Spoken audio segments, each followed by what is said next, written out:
Pharmageddon consists of two decks. One, the bug card deck, which includes all the antibiotics you'll be using against the bacterial invaders, and two, the bug card deck, which includes all the bacterial pathogens and clinical syndromes you'll encounter in the game. We'll start with the drug card deck first, because it's more complicated of the two. Each drug card consists of the antibiotic's name and its spectrum score. The spectrum score is an estimate of the antibiotic's ability to empirically cover that type of pathogen. The pathogen types can be broken down into gram-positives, gram-negatives, anaerobes, atypicals, and spirochetes.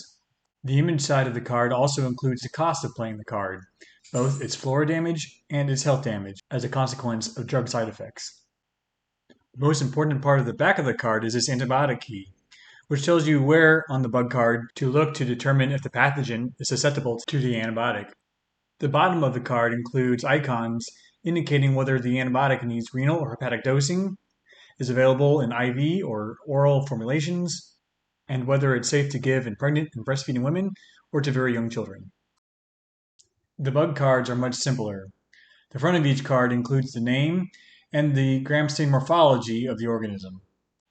At the bottom of the card is an area for acquired drug resistance. We'll talk about this more shortly. The back of the card is mostly just the antibiotic key for the organism. It tells you which drugs the bacterium is susceptible to. Effective antibiotics are in green, whereas ineffective antibiotics are in gray or red. Antibiotics that are green with a yellow halo are antibiotics that the organism is almost universally susceptible to. For these antibiotics, playing another drug card for antibiotic resistance is not possible. The final marking you may see in the antibiotic key are dashed red lines. They indicate areas of shared antimicrobial resistance. If a bug becomes resistant to any drug within a marked box, it becomes resistant to all of them. A small subset of bug cards are clinical syndromes.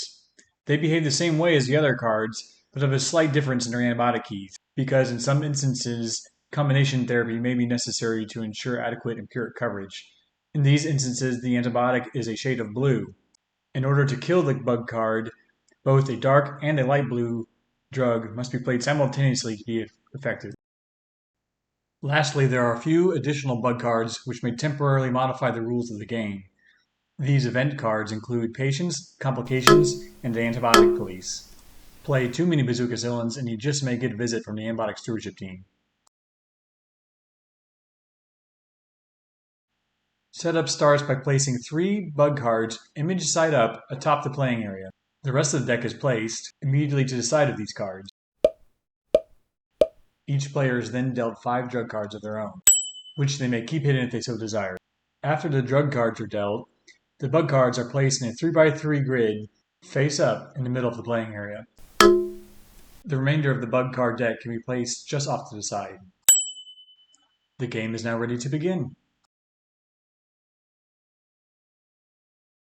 A game is broken into rounds, and each round a player may take one of 2 actions. They may play 1 or 2 drug cards to kill bug cards, or they may play 1 card for recovery. If they play a drug card for recovery, they discard the card and may heal up to 3 flora or health damage. In this example, the player decides to play their nitrofurantoin drug card in order to kill some bug cards. When doing so, the player must first pay the health and flora costs of the card. They then flip the bug card to compare its antibiotic key to the drug card's antibiotic key.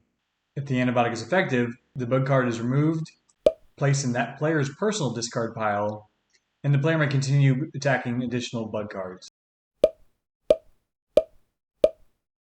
Once that player's turn is over, they refill their drug card hand to 5 cards, and then refill the playing area with bug cards until the 3x3 grid is full again. When the active player is killing bug cards, an opposing player may play one of their drug cards for resistance. They must do this prior to flipping the bug card to look at its antibiotic key.